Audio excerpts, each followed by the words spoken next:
Assalamualaikum warahmatullahi wabarakatuh. Selamat datang di channel As by Story. Jangan lupa like, komen dan subscribe serta aktifkan lonceng notifikasi agar tidak ketinggalan cerita menarik lainnya. Sekarang mari kita mulai ceritanya. Pencarian berlian terhenti. Ketika hari makin larut, semua tim sudah berusaha keras, tapi yang didapat nihil. Penyelidikan kecelakaan juga akan dilakukan esok hari. Awalnya Zafran tetap kekeh tak mau pulang. Bahkan jika dirinya harus mencari seorang diri pun akan dilakukan lelaki yang mulai hilang arah itu. Dirinya ingin, istrinya berlian kembali ke dekapannya. Sekarang juga kalau bisa. Tapi, kondisi tak memungkinkan. Selain gelap yang mulai pekat, hawa dingin juga mulai menusuk kulit. Apalagi mereka terus-menerus bersentuhan dengan air, yang akhirnya memang harus dipaksa mundur. Dan Zafran tak bisa egois. Daripada sakit yang dimana dirinya tak bisa mencari berlian lagi, mending mereka istirahat terlebih dahulu. Masih ada esok hari. Akhirnya mereka semua pulang. Dengan Yoshua yang menyetiri mobil yang ditumpangi Zafran, Surya dan Ruby. Keheningan melanda dengan aura suram yang pekat. Semuanya larut dalam pikiran kacau. Khawatir dan takut menjadi satu. Berlian, apa masih ada harapan? Ruby, bahkan kembali menitikan air matanya. Merasa menyesal mengapa dirinya bisa menunda untuk bertemu kakaknya. Kalau saja dari minggu lalu dirinya menemui berlian, pasti kejadian ini akan terhindar. Berlian tak perlu mengunjungi rumah Surya yang akhirnya berujung kecelakaan. Tapi, kembali lagi, kita hanya manusia biasa, yang dimana, semua alur hidup kita tetap Tuhan yang mengaturnya. Seberapa keras menyalahkan diri pun tetap tak akan membuat berlian kembali lagi sekarang. Semuanya terpukul, hanya bisa memanjatkan doa pada Yang Kuasa. Berharap berlian masih bisa selamat dan esok bisa ditemukan. Meski kemungkinan itu terjadi begitu kecil. Begitu tiba di kediaman Surya, mereka semua segera masuk ke dalam rumah dengan Zafran yang tetap berdiam diri di dalam mobil. Memejamkan mata mencoba untuk tenang. Hanya saja itu tetap tak berhasil. Hatinya makin kalut ketika tahu istrinya hanyut di sungai. Terbawa arus, jauh. Dan kemungkinan hidup hampir tak ada.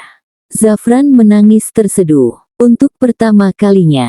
Dengan hati yang berdenyut nyeri. Lambat laun tangisnya makin keras. Berlian, kamu pasti pulangkan. Bilang sama aku kalau ini semua bercanda. Kamu mau pergi kemana, sampai masuk ke sungai segala. Katanya senang mau ketemu adik kamu. Tapi, kenapa kamu belum juga tiba? Kamu ada niat pergi jauh dari aku. Kenapa? Gak betah tinggal sama aku. Ngomong dong, sayang. Biar aku bisa memperbaiki diri aku buat kamu. Jangan pergi tiba-tiba kayak gini. Kamu, apa, gak kasihan sama ayah kamu juga? Sama adik kamu yang belum kamu temui. Kita belum kumpul bareng. Ini saatnya kita kumpul tapi kamu malah pergi. Zafran terus meracau. Berbicara seorang diri, mengeluarkan apa yang ada dalam pikirannya sekarang. Dengan derai air mata sebagai pengiring. Tertunduk lesu, mengangkat wajah. Dengan penampilan yang tak karuan. Air mata mengalir dan ingus yang menyertai. Lalu menoleh ke samping yang ternyata ada manusia yang memperhatikannya. Si Joseon apa si Yoshua namanya itu terbengong heran melihatnya. Zafran yang ketahuan kepalang basah pun langsung saja menyeburkan diri. Segera menarik kembali ingusnya yang mulai keluar dari lubang hidungnya secara keras dan brutal. Hiksrot, sialan. Lagi sedih-sedihnya, ada aja yang lihat aib gue. Zafran menyandarkan kepalanya secara pasrah pada jok mobil. Terpejam malu, dan tangan yang mengelap secara brutal air matanya yang membekas di pipinya juga. Lu sejak kapan di sini bangke? Bukannya lo ikut masuk ke dalam ya? Yoshua yang mendapat pertanyaan pun secara gelagapan mengatur ekspresinya. Meringis kasihan juga lihat suami Nona Berlian yang sedang patah-patahnya. Saya sejak tadi di sini, Tuan. Saya kira Tuan ingin menenangkan diri di mobil lalu masuk ke dalam. Jadi, saya menunggu dulu, sebelum memarkirkan mobil ini. Taunya, malah. Yoshua tak melanjutkan perkataannya karena Zafran keburu memelototinya.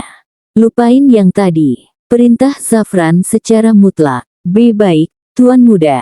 Zafran diam. Tapi, Yoshua mulai bersiap diri untuk memberi wejangan. Tuan, saya harap Tuan Muda tak patah arang. Masih ada esok hari dengan kesempatan dan harapan. Nona Berlian pasti ditemukan. Kita gak bisa berkesimpulan Nona akan pergi dengan secepat ini. Saya jamin anak buah saya siap untuk mencari Nona Berlian kemanapun dalam kondisi apapun. Jadi, tetap semangat. Nah, biar besok kita dalam kondisi siap dan segar, lebih baik Tuan segera istirahat. Apa Tuan Muda mau pulang aja ke apartemen, aja? Saya siap antar, kok. Zafran tetap terpejam, merenungi dengan seksama perkataan si Josh yang ada benarnya. Masa udah nangis dulu aja, padahal Berlian masih butuh dirinya untuk ditemukan. Seharusnya Zafran harus semangat dan tak boleh kalah sebelum perang. Lu bener, Josh. Ya udah, anterin gue pulang ke apart. Dan setelah tiba di apartemennya, Zafran yang tadi sudah kuat dan siap untuk istirahat malah kembali menangis. Tak sangka apartemennya sesepi ini dengan tertinggalnya aroma berlian yang menguar di setiap sudut ruangan. Zafran kembali merintih dalam tangis panjang.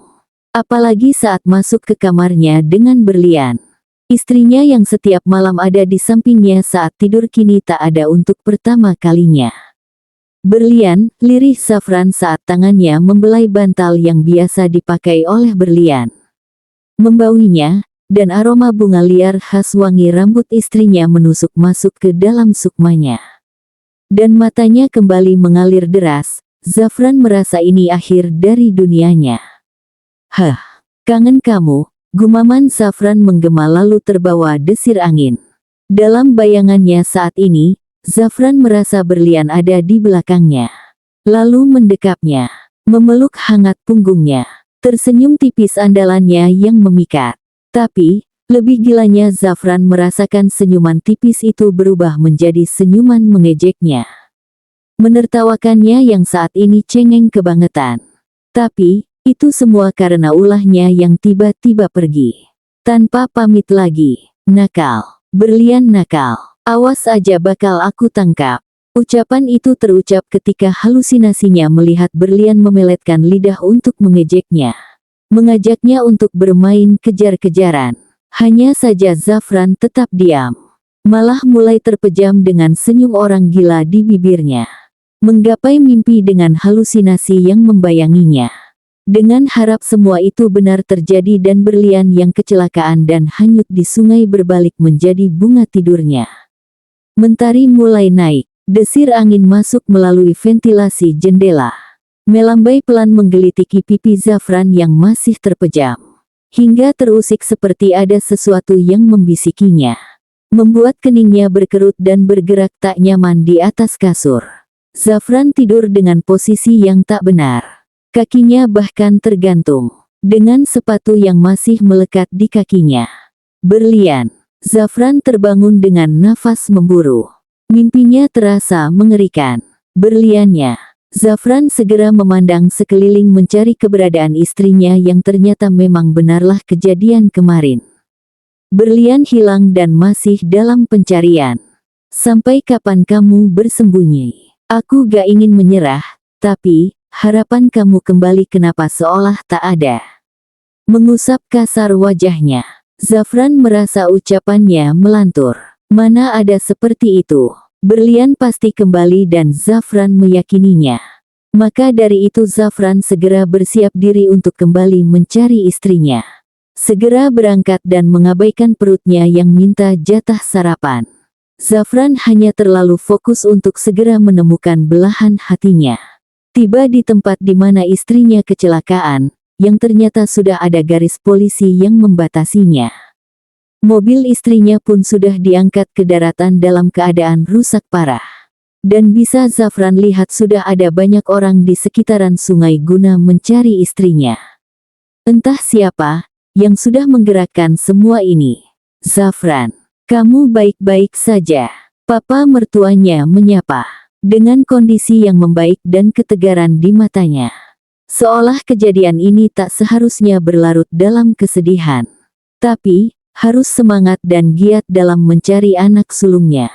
Pak, maaf terlambat. Zafran baik sekarang. Bagaimana? Sudah ada petunjuk keberadaan berlian? Sekarang belum, mata Surya meredup. Ketika hasil dari pencarian belum menemukan titik terang. Padahal dirinya sudah mengerahkan semua anak buahnya bahkan melibatkan polisi.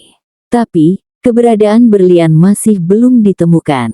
Apa penyebab kecelakaan ini sudah diselidiki? Karena mobilnya, bukan. Olah TKP sudah dilakukan dan penyebab kecelakaan bukan karena mobilnya. Mobil dalam keadaan baik-baik saja. Tak ada kerusakan mesin atau apapun.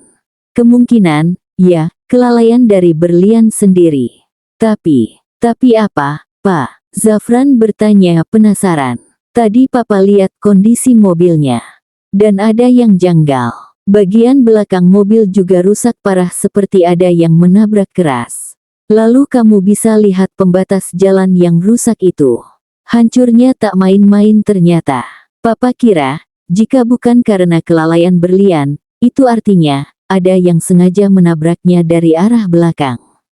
Hanya saja, kamu tahu sendiri, saat ini kita hanya bisa menerka. Tak ada saksi kejadian lalu CCTV yang menangkap kejadian itu terjadi. Semuanya masih buta untuk kita semua. Lagi pula saat ini kita hanya bisa fokus pada pencarian berlian terlebih dahulu, penjelasan Surya membuat Zafran berpikir keras. Ada kejanggalan ternyata dalam kecelakaan berlian. Lalu jika benar ada yang berniat mencelakainya dengan menabraknya secara sengaja, kira-kira itu siapa? Berlian tak mungkin punya musuh. Dan Zafran juga tak memiliki rival selain Javier. Tapi, itu tak mungkin. Kalaupun itu Javier, ya, pasti mencelakainya. Bukan berlian. Aku telpon anak buah aku dulu supaya banyak yang nyari berlian, beritahu Zafran pada papa mertuanya. Lalu mulai menelpon anak buahnya. Setelahnya bergabung kembali memantau pencarian berlian dari atas ini. Aliran sungai sekarang mulai tenang. Seharusnya ini mempermudah mereka untuk mencarinya. Dan semoga saja berlian tak hanyut terlalu jauh. Pantesan kayak ada yang aneh, taunya. Kok bisa gak ada media, Pak? Zafran terheran bisa-bisanya gak ada media satupun di sini.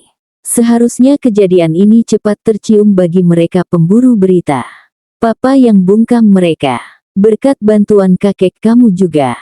Tadinya bahkan Papa gak mau melibatkan polisi. Tapi, ini jalanan umum yang tentu saja pasti ada yang melaporkan. Jadi, mending Papa yang melapor terlebih dahulu. Lagian, lebih banyak yang mencari itu lebih baik. Jadi, kakek udah tahu berlian hilang. Iya, papa mamamu juga.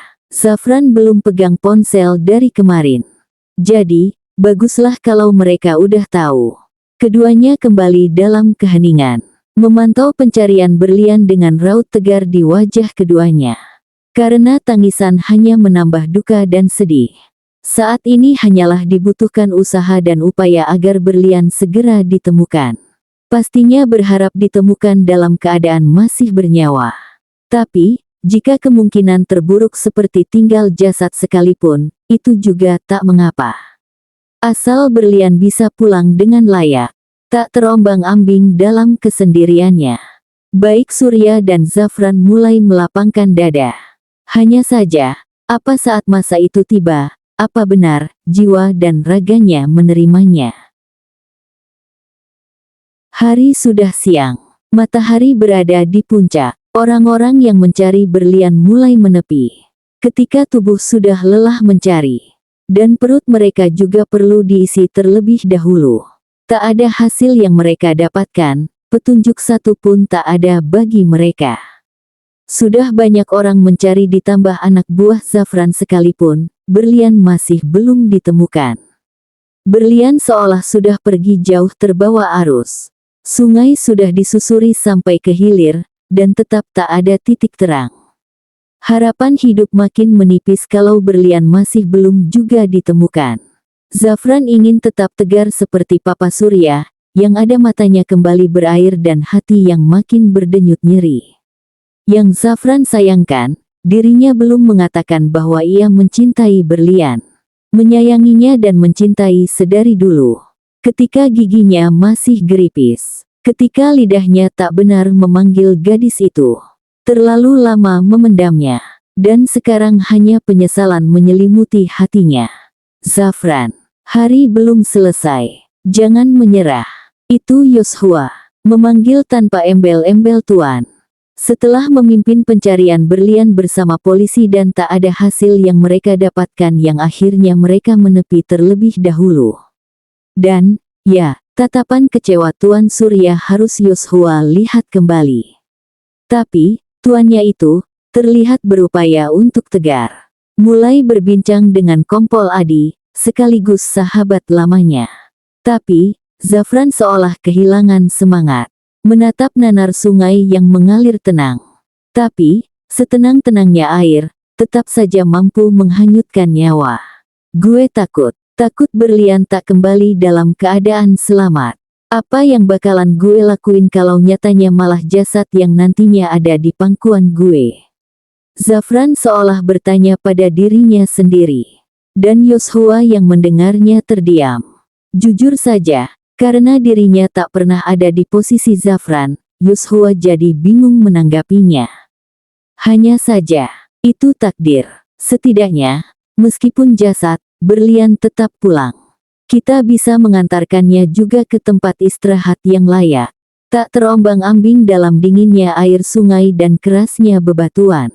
Tapi, saat ini, itu hanya kemungkinan berlian pulang dalam keadaan tak bernyawa. Jadi, masih ada harapan berlian masih hidup dan membutuhkan kita untuk menyelamatkannya. Untuk itu kita harus semangat. Tak menyerah pada keadaan, untuk hidup keras yang dijalaninya, patutlah Yoshua ini memiliki semangat yang tinggi.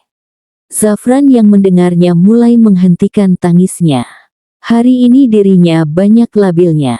Kadang semangat untuk mencari berlian istrinya, tapi kadang rasa takut lebih besar menghantuinya. Padahal, Yoshua saja selalu bersikap tenang dan optimis, masa dirinya kalah dari pria yang bukan siapa-siapanya istrinya. Makasih, Josh. Nasihat lo sedikit buat hati gue tenang, Yoshua mengangguk hormat. Tak lama mobil sedan hitam berhenti. Begitu pemiliknya keluar yang ternyata Aditya, Zafran segera menghampirinya. Begitu juga Surya yang mulai mendekat pada besannya. Sur, baik-baik aja. Saya handle perusahaan Zafran dulu tadi. Dan saya ikut berduka atas hilangnya berlian. Aditya memeluk ala lelaki pada sahabatnya Surya. Menepuk punggung berusaha menguatkan dengan cara sederhananya. Lalu beralih menatap anaknya dengan raut duka. Dibalas Zafran dengan tatapan lelahnya. Zafran, kamu anak lelaki papa satu-satunya. Kamu pasti kuat. Kita cari berlian sama-sama, ya. Maaf, jika papa terlambat. Zafran memeluk papanya Aditya. Ingin mengadu tentang dukanya, tapi dirinya sudah berjanji untuk kuat dan tak lemah lagi. Berlian pasti pulang, itu pernyataan mulut Zafran yang diamini semuanya. Baik Surya dan Aditya juga berharap hal sama. Melepas pelukan dan baru Zafran sadari ada kakeknya Prayuda yang melihat prihatin dari arah belakang. Dengan tongkat kayu yang menyangga berdirinya. Loh, kakek Yuda kesini juga? Tanya Zafran saat Prayuda mendekatinya. Iyalah, kakek juga mau nyari cucu mantu kakek. Sialan Adit malah kelamaan di kantormu itu. Padahal mah masih ada si Satya juga yang handal, Prayuda menggerutu. Karena baru siang ini ikut dalam pencarian berlian. Padahal udah saya bilang mending papa di rumah aja sama mama dan istri saya. Tapi, keke aja mau ikut. Lagian udah tua mending nunggu kabar aja, Pah, balas Aditya seraya menasehati ayah tuanya. Mending diem Dit, papa capek dinasehati mulu sama kamu. Gak cukup emang di rumah tadi nasehatin papa. Buat nasehati papa emang gak akan pernah cukup. Zafran tahu hubungan anak dan ayah itu memang sering seperti Tom dan Jerry, tapi di saat kondisi seperti ini pun, bisa-bisanya mereka mengeluarkan kebiasaan seperti itu. Zafran bahkan meminta maaf sama papa mertuanya karena harus melihat hal ini. "Pa, maaf, kebiasaan emang papa sama kakek tuh. Gak apa-apa Zaf, lumayan bikin cair suasana, gak sedih mulu kitanya." Surya membalas dengan senyuman tulus di akhir kalimatnya. "Pah, kek, udah. Mending pulang deh daripada berantem di sini." Dirasa sudah lama mereka beradu mulut, Zafran rasa memang harus dihentikan. Keduanya diam, setelah mendengar Zafran mengultimatum. Hening melanda. "Sampai. Hasil pencarian gimana Zaf? Ada petunjuk?" Prayuda bertanya. "Gak ada. Ini juga lagi istirahat dulu. Nanti lanjut lagi setelah makan siang." Sebenarnya Zafran dan Surya harusnya ikut makan siang seperti yang lain. Yosua juga sudah bergabung dengan anak buahnya yang lain memakan makan siangnya. Kalau diingat Zafran juga belum memberi jatah makan pada perutnya. Sedikit perih, tapi Zafran tak memperdulikannya. "Kamu udah makan?" Kali ini Aditya yang bertanya. "Males," jawaban Zafran membuat papanya sedikit meradang. "Terus kamu mau jatuh sakit? Gak nafsu? Nanti aja kalau berlian udah ditemuin. Sebaiknya kita juga makan Zaf. Nanti papa minta anak buah papa buat bawain makanan." Surya angkat bicara. Mengikuti hati mereka akan melewatkan makan dan berakhir jatuh sakit. Tapi, jika mengikuti perut yang meminta jatah untuk diisi, mereka bisa ikut lagi dalam pencarian berlian.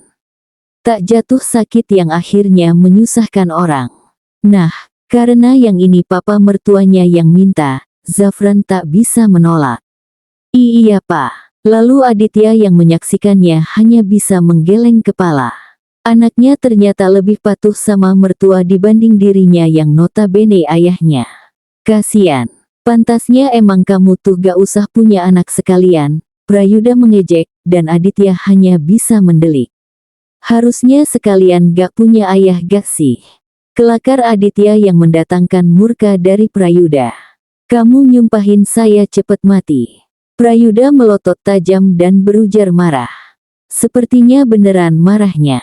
Baik Surya dan Zafran yang melihat situasi ini segera menyingkir. Lagian guna mereka kesini emang mau debat sama tengkar kayaknya. Berjalan menjauhi keduanya, sampai pergerakan Zafran terhenti karena ada teriakan dari arah belakang.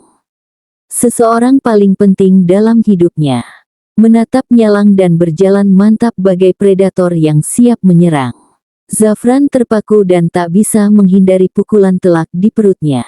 Yang tadinya lambungnya perih karena telat makan, kini menjadi sakit sejadinya. Sampai dirinya terbungkuk-bungkuk dan terbatuk keras. "Dasar Zafranjing. Sialan.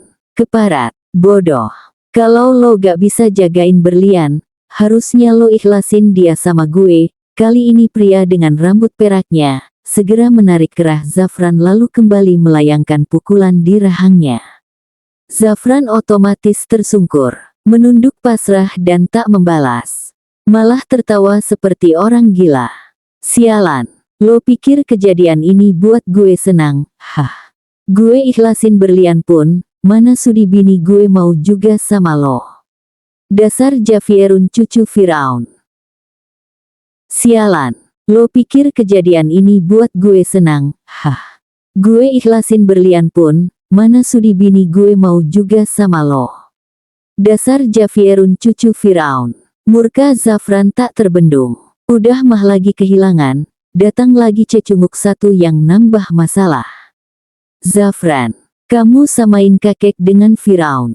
Prayuda menyahut karena Zafran menyebut Javier cucu Firaun. "Lah, saya ini kakeknya. Javier cucunya. Jadi, saya gitu Firaunnya." "Hah, Zafran ngelak dan menatap bingung kakeknya.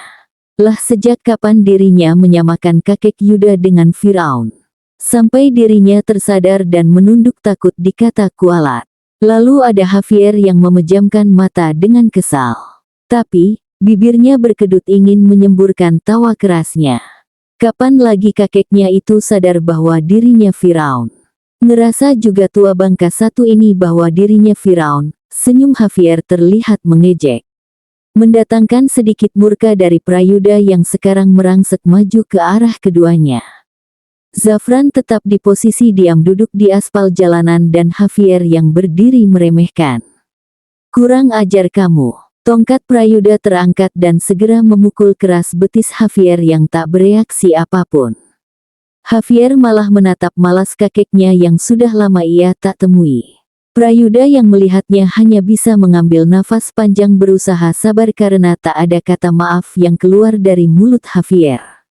Javier malah kembali pada tujuannya untuk menghajar abis sepupunya ini. Minggu lalu dirinya sudah ikhlas jika berlian memilih Zafran, tapi nyatanya apa? Sekarang berlian hilang karena Zafran yang tak becus menjaganya. Tadi pagi dirinya berkunjung ke apartemen berlian. Ingin pamit kembali ke Amerika. Dan, ya, akan mengikhlaskan berlian bersama Zafran. Javier hanya ingin untuk pertama kalinya dirinya mengalah pada sepupunya itu. Tapi, tak ada jawaban sampai Javier tahu penghuninya memang tak ada. Barulah waktu jam makan siang, dirinya berkunjung ke kantor Zafran, siapa tahu memang berlian di sana. Dan yang bisa Javier temui adalah Satya. Karena Zafran pun tak terlihat batang hidungnya. Dan kabar yang Javier dapatkan terlalu menyakitkan, karena berliannya hilang terbawa arus sungai setelah mengalami kecelakaan. Dan sakitnya lagi sudah hampir 24 jam dan berlian belum juga ditemukan. Menurut Javier tak ada harapan berlian selamat. Bangun lo. Harusnya yang hilang dari muka bumi ini, itu Elo. Bukan cewek gue. Javier akan tetap mengklaim berlian sebagai kekasih hatinya. Selamanya. Tak peduli walau raga gadis itu bersama orang lain sekalipun. Hanya saja sekarang, dirinya saja tak bisa melihat rupa berlian. Bahkan dari kejauhan sekalipun. Baik Surya, Aditya dan Prayuda yang melihat dan mendengar apa yang Javier lakukan dan ucapkan merasa terheran. Sejak kapan Javier kenal berlian?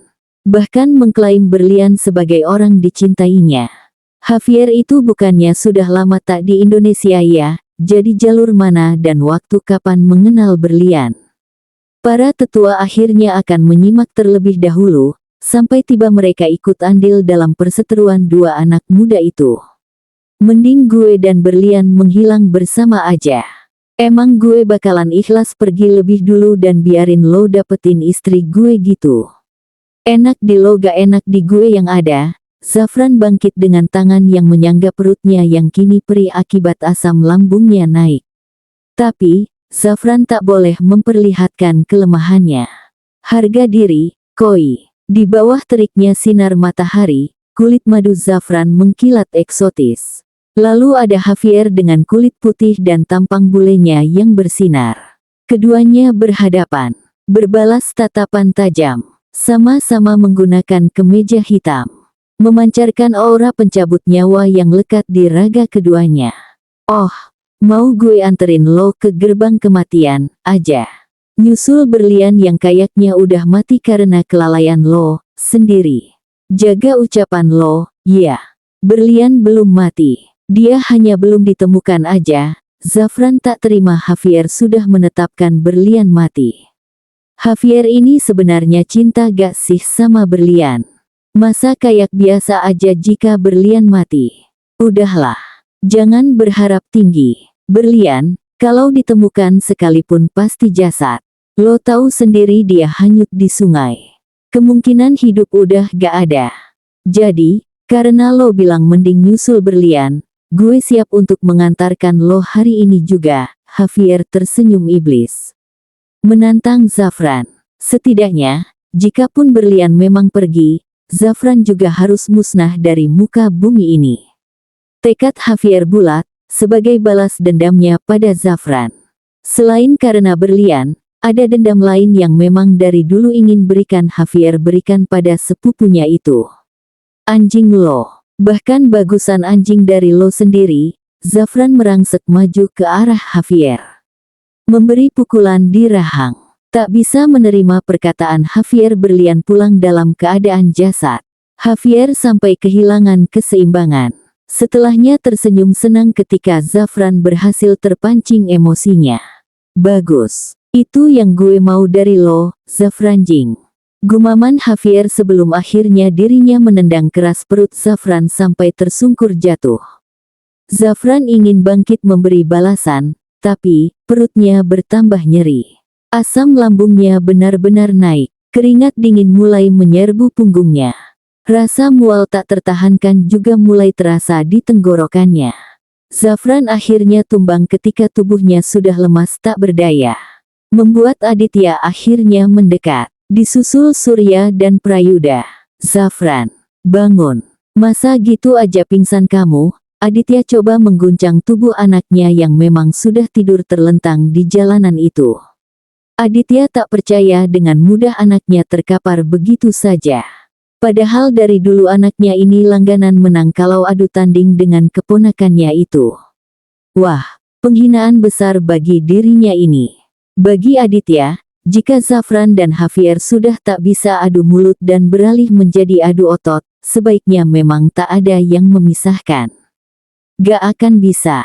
Udah sedari kecil mereka memang begitu. Jika ada yang tumbang barulah dirinya bertindak. Nah, baru kali ini dirinya lihat Zafran tumbang. Bawa ke rumah sakit, Dit. Zafran pingsan pasti karena belum makan kayaknya. Lihat tuh, bibirnya pucet, saran Surya. Yang akhirnya dirinya juga membantu memapah menantunya itu ke dalam mobil. Lalu ikut pergi bersama besannya mengantarkannya ke rumah sakit. Dan di tempat itu kini tersisa Javier dan Prayuda yang diam membisu. Dari kejauhan anak buah Surya dan Zafran melihat kejadian perseteruan itu. Hanya saja mereka memilih tak ikut campur karena itu urusan tuan mereka. Yang akhirnya mereka semua dikerahkan Yoshua untuk kembali mencari berlian. Dan para polisi masih menyelidiki kasus dengan teliti. Tak melihat keributan saking fokusnya. Dan Javier yang sebenarnya masih bingung kenapa Zafran dengan mudahnya dirinya kalahkan. Biasanya juga harus berdarah-darah dulu baru bisa dilihat siapa yang menang. Tapi, kali ini, wah, ada apa dengan kakinya, yang berhasil menumbangkan Zafran. Tapi, itu bagus. Javier tersenyum senang karena akhirnya dirinya bisa melihat Zafran benar-benar terkapar. Semoga lo cepat bertemu malaikat pencabut nyawa. Berbalik ingin meninggalkan tempat ini. Sekaligus pergi lagi dari kehidupan keluarganya. Karena seorang yang membuatnya bertahan kini juga hilang. Javier memang sudah pesimis berlian bisa ditemukan. Javier hanya bersikap realistis. Tak ingin berharap pada harap semu yang ujungnya hanya membuat sakit. Tapi, langkahnya terhenti. Ketika kakeknya bersuara, Javier, kenapa gak pernah ke rumah kakek? Nemuin kami. Sebenarnya kakek udah tahu kamu pulang, dan menunggu kamu untuk datang. Tapi sampai kita bertemu hari ini kamu gak datang-datang. Apa kamu gak rindu sama rumah? Berapa lama kamu di Amerika? Kenapa jadi betah di sana? Mata tua Yuda menatap secara dalam Javier cucunya. Perasaan kesal dipanggil tua bangka tak seberapa dengan rasa rindunya dengan Javier. Anaknya juga Ayla yang memilih menetap di Amerika sana. Setelah hukuman yang Yuda berikan pada cucunya yang akhirnya membuat Javier malah menetap di Amerika. Lalu disusul Ayla dan Damian yang juga memilih meninggalkan rumah. Hanya Javier yang tetap tinggal di rumahnya. Sampai lelaki itu mengejar cita-citanya ke Aussie. Rumah besarnya makin sepi kala itu. Karena Aditya dan keluarganya juga masih di Inggris. Prayuda sampai merenung, apa keputusannya salah waktu itu. Padahal dirinya hanya ingin memberi pelajaran pada Javier yang memang cenderung tak patuh akan aturannya. Yang sampai membuat lelaki itu melewati batas. menghamili perempuan sebatang kara. Tapi, pada akhirnya terungkap, itu semua memang kesalahpahaman. Dan Yuda juga sudah menyuruh Javier untuk pulang kembali sekaligus membawa kembali orang tuanya. Hanya saja mereka memilih menetap di Amerika. Dan Prayuda menghargai keputusan mereka. Hanya saja, mereka susah untuk diajak komunikasi. Tak pernah pulang untuk berkunjung sekalipun. Seolah sudah lupa akan dirinya. Akan istrinya dan Javier yang bagian dari keluarga mereka. Hampir 4 tahun lamanya dirinya tak melihat lagi rupa anaknya Ayla, mantunya Damian dan cucunya Javier. Dan ini pertama kalinya dirinya melihat Javier secara benar. Asalnya hanya mendapat kabar dari anak buahnya bahwa Javier pulang ke Indonesia. Tapi, sampai detik ini Javier belum juga menginjakkan kakinya di rumahnya. Melihat rupa Javier yang dominan wajah Damian, dengan tubuh gagahnya. Prayuda bersyukur ternyata cucunya itu baik-baik saja.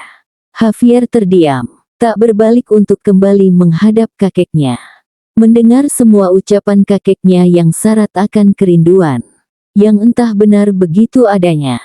Atau hanya ucapan semata. Rindu, rasanya kata itu udah terkubur dalam. Dan kenapa saya gak berkunjung ke rumah Anda? Karena saya tahu diri. Saya sudah diusir dari rumah. Dan emang sepatutnya saya tak harus datang ke rumah Anda. Tuan Prayuda yang terhormat, Javier berbalik. Balik memandangi kakeknya yang terus menatapnya dengan mata tuanya yang berkaca-kaca. Javier hampir goyah untuk menghampiri kakeknya yang mendekat ke arahnya secara pelan. Karena sekarang Prayuda sudah mempunyai 3 kaki. Langkahnya sekarang harus dibarengi dengan tongkat untuk menyeimbangkannya.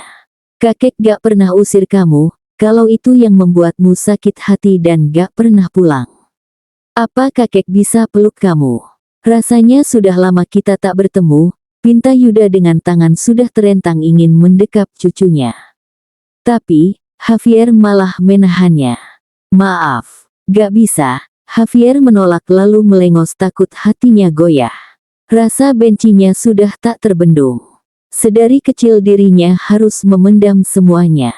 Kesakitan dan cemburunya pada Zafran yang selalu mendapat semuanya. Pada kakeknya yang selalu pilih kasih. Tak pernah mendengar penjelasannya. Selalu menatapnya salah. Dan selalu menatapnya sebagai aib keluarga. Puncaknya, yang membiarkannya terlunta setelah mengirimnya ke Amerika. Disusul orang tuanya yang datang padanya dalam keadaan tak berdaya. Bukankah itu semua bentuk pengusiran?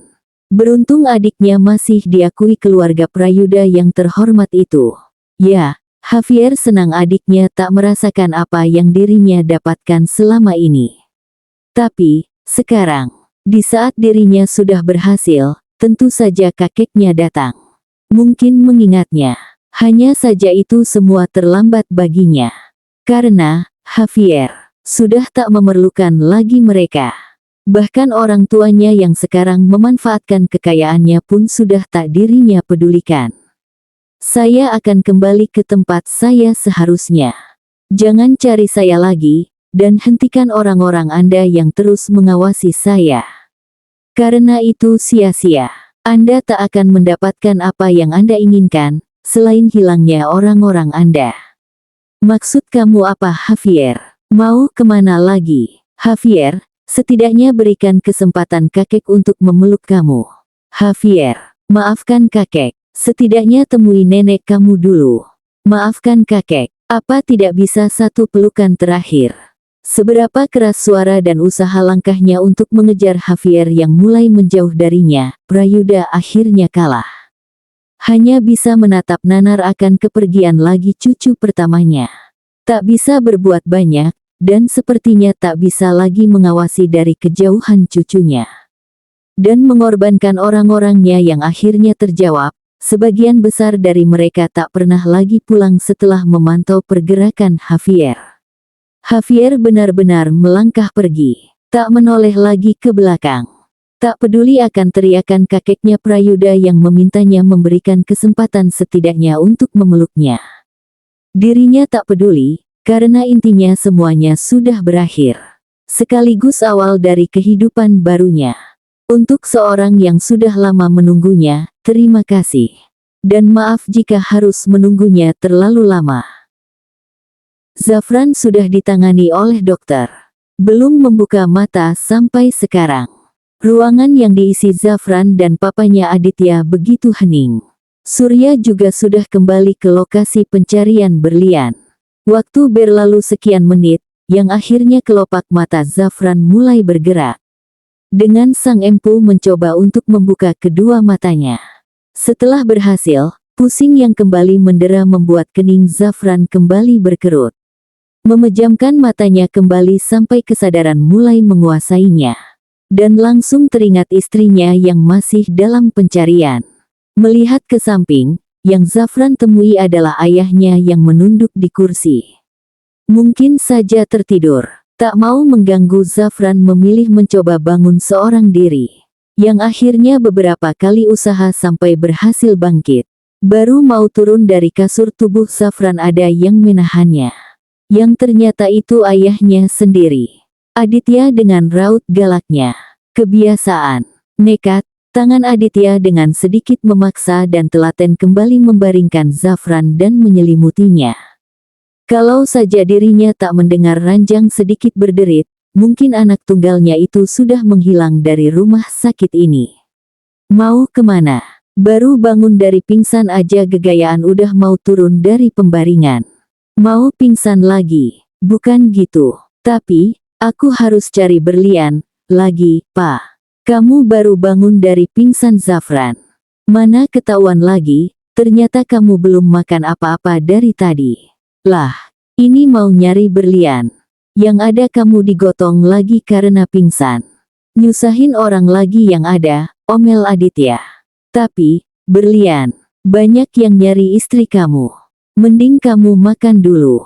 Nih ada bubur, makan sendiri. Jangan manja. Aditya segera menyerahkan bubur setelah membantu Zafran bersandar. Menatap galak anaknya untuk segera makan. Bodoh banget emang punya anak. Lambung gak dikasih jatah. Ya, kolapslah. Hasil pemeriksaan tadi, dokter mengatakan kenapa Zafran bisa pingsan karena asam lambungnya yang naik. Akibatnya juga yang melewatkan untuk makan. Stres yang berkepanjangan juga menjadi penyebab. Polos banget, Pak. Minimal bubur ayam yang ada kuahnya, protes Zafran ketika tahu buburnya benar-benar seputih salju. Jangan-jangan rasanya juga hambar lagi. Banyak protes. Makan. Kalau enggak, Papa rawat inap kamu di sini seminggu. Aditya melipat tangan di dada dan melotot tajam. Bibir Zafran melipat diam dengan tatapan pasrah. Lalu mulai menyendokkan bubur itu. Masih ada rasa tapi Zafran jadi rindu bubur buatan berlian yang enaknya kebangetan itu. Kalau ada istrinya pasti sekalian disuapin juga. Sialan, kenapa jadi melo gini? Mata Zafran tiba-tiba berkaca-kaca. Makan bubur dengan perasaan sedih dan kehilangan. Dengan mulut yang mengunyah pelan, lalu air matanya benar-benar turun. Zafran menangis lagi. Tak hentinya merasa tak sanggup istrinya masih belum ditemukan. Zafran tak siap akan hari kedepannya juga jika berliannya masih saja hilang. Bisa-bisa makannya tak selera dan dirinya harus berjumpa lagi dengan dokter dan infus. Aditya yang melihatnya menggeleng heran. Kenapa pula anaknya jadi menangis? Apa karena dirinya terlalu keras? Jadi teringat Zafran waktu kecil. Kalau disuruh makan susah. Sekalinya makan, ya, nangis karena abis dibentak dan dimarahi oleh dirinya. Zafran, gitu aja nangis. Malu sama jembut noh, kalau dulu Adit suka merayu biar berhenti nangis sekarang mah ledekin aja. Biarin. Papa gak rasain sih kehilangan istri. Biasanya kalau aku sakit berlian yang suapin. Ini, mana makanannya gak enak. Berlian hilang. Zafran makhluk bumi paling menderita deh kayaknya. Terkesan lebay tapi itulah yang dirasakan Zafran sekarang. Dunianya terasa runtuh diterpa angin beliung. Bumi tempat berpijaknya kini tak lagi sama. Harta berharganya berupa berlian kini entah ada di mana. Astaga, pengen papa cukur dah jemput kamu. Sini, kalau makan mau disuapin mah papa juga bisa. Merebut mangkuk berisi bubur itu, lalu mulai menyuapi anak tunggalnya dengan suapan besar. Yang mau tak mau Zafran terima meski pipinya kini membulat sempurna. Kunyah, telan. Zafran mau protes dan mengeluarkan kembali bubur itu, tapi ancaman Aditya akhirnya membuat Zafran mencoba untuk menelan bubur yang ada di mulutnya. Zafran makin sakit kalau papa yang urus, katanya setelah berhasil menelan buburnya. Mulai menyusuti juga air matanya yang mengering di pipi. Lagian cengeng, gitu aja nangis. Zafran dengar, kalau kamu mau cari istrimu, jiwa raga kamu juga harus sehat. Kalau apa-apa nangis mulu, istrimu juga mana sudi kembali. Orang lakinya manja begini. Semangat dong Zafran. Aditya mulai jengah akan anaknya yang seperti tak semangat hidup hanya karena istrinya belum ditemukan. Ini mah bisa-bisa Zafran duluan yang dipanggil Tuhan kalau gak punya semangat hidup. Zafran terdiam setelah mendengar nasihat pedas ayahnya. Yang semuanya benar adanya. Jadi, sebagai jawaban Zafran hanya mengangguk lalu kembali menerima suapan dari ayahnya. Sampai bubur itu tandas, istirahat lagi. Jangan pikirin istrimu dulu. Lagian banyak juga yang nyarinya. Kalau udah sehat kamu mau nyari sampai ke lubang semut pun bakalan papa biarin. Patuh. Zafran kembali berbaring. Mulai terpejam menjemput mimpi lagi. Sembari berdoa dalam hatinya untuk istrinya agar segera kembali. Sebenarnya perasaan tak tenang terus menghantui. Tapi, perkataan ayahnya benar juga. Kalau dirinya sakit bagaimana mau mencari istrinya? Zafran harus kuat, tak boleh lemah. Bagaimana berlian bisa kembali, kalau dirinya tidak bisa mengandalkannya? Esoknya, Zafran sudah pulang dari rumah sakit. Dan kini ikut dalam pencarian berlian. Bersama Yoshua.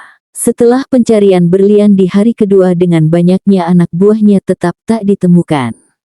Bahkan petunjuk apapun tak mereka dapatkan. Menelusuri sungai dengan teliti dan hari itu yang Zafran dapati adalah kekecewaan. Di mana berlian masih belum ditemukan.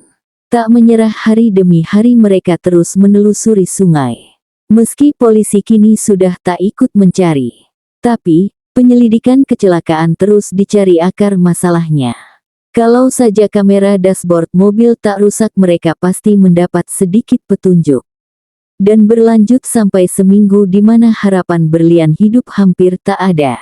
Zafran mencoba menerima jika berlian memang sudah pulang ke pangkuan Tuhan. Papa mertuanya juga mengikhlaskannya. Hanya Ruby yang tetap kekeh bahwa masih ada harapan kakaknya masih hidup.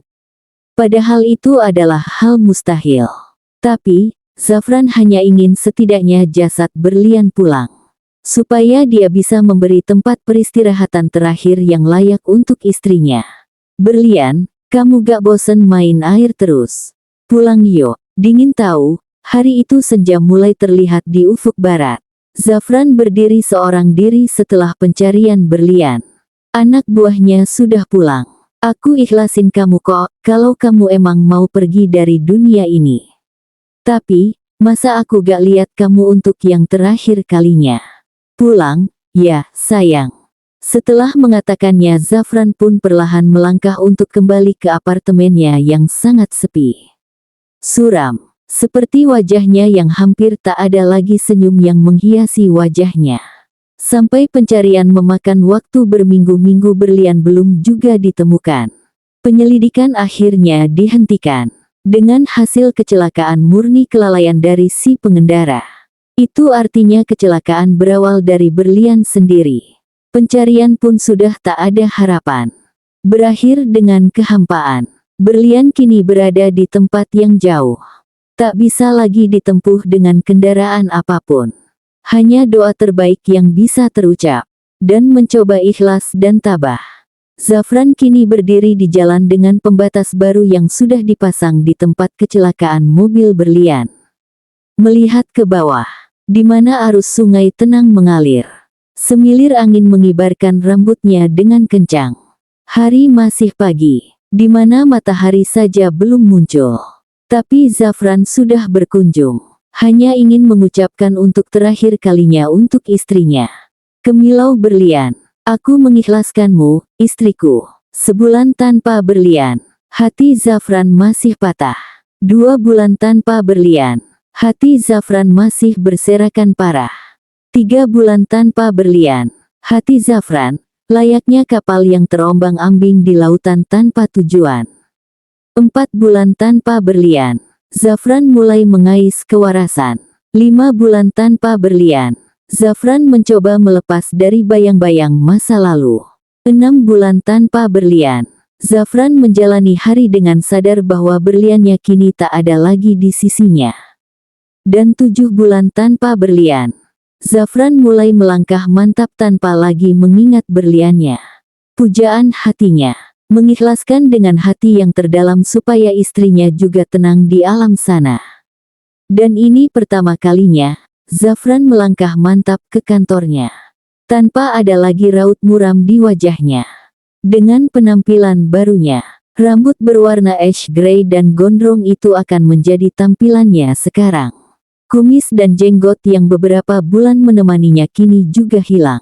Satya yang menyadarinya terbengong heran. Menilik dengan seksama penampilan terbaru Zafran. Apalagi warna rambut yang begitu mencolok. Kontras dengan mimik Zafran yang beberapa bulan terakhir memang datar dan lebih tegas. Zafran yang banyak bicara memang kini mulai pergi. Kehilangan berlian, sedikit demi sedikit juga membuat sifat cerewet Zafran juga hilang. Zafran Prayuda, bukan lagi orang yang sama. Bersambung.